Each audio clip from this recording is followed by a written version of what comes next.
ఎందుకంటే ఓటు వేయకపోతే వాడు బతకడానికి పనికిరాడు అనుకునే ఒక దౌర్భాగ్యమైన ఒక ముఖ్యమంత్రి ఉన్న రాష్ట్రం. ఆయనకి ఓటు వేయకపోతే తల్లి చెల్లి కూడా తేడా లేదు. మరి 4 సంవత్సరాలు 10 నెలలు మనం బ్రతికి బట్ట కట్టామంటే మన గుండె ధైర్యమే. ప్రజాస్వామ్యాన్ని కాపాడుకున్నాం, రాజ్యాంగాన్ని కాపాడుకున్నాం. కేవలం 2 నెలలు మాత్రమే.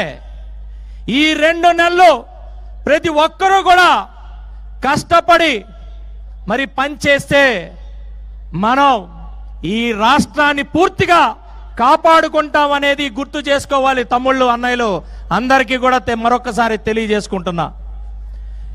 ఎందుకంటే పెన్షన్ ఇస్తే ఓటు వేసేస్తారు. నేను ఎవరైతే పెన్షన్లు ఇచ్చానో, నేను ఎవరికైతే స్కీమ్లు ఇచ్చానో వాళ్ళందరూ నా ఓటర్లు అంటారు. అరే పిల్ల బచ్చా, నువ్వు పుట్టక ముందే పెన్షన్లు వచ్చాయి, నువ్వు పుట్టక ముందే సంక్షేమ పథకాలు వచ్చాయి. ఆ రోజు 10 రూపాయలు విలువ, ఈ రోజు 1000 రూపాయలు 2000 విలువ అయితే మారలా. నువ్వు చూస్తుంది ఓటు వేయడం కోసం నువ్వు చూస్తున్నావు. కానీ ప్రజలు బాగుండాలని చెప్పి సంక్షేమ పథకాలు ఇచ్చిన అనేక మంది మరి ముఖ్యమంత్రులు ఏలైనా పరిపాలించిన ప్రాంతంరా పిల్లబచ్చ. ఈరోజు నువ్వేదో మాట్లాడతావు. ఒక ముఖ్యమంత్రి అంటే తండ్రి స్థానంలో ఉండాలి.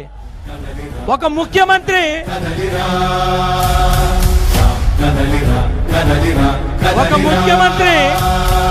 తండ్రి స్థానంలో ఉండి ప్రజల్ని కాపాడుకోవాల్సిన పోయి నీకు వ్యతిరేకి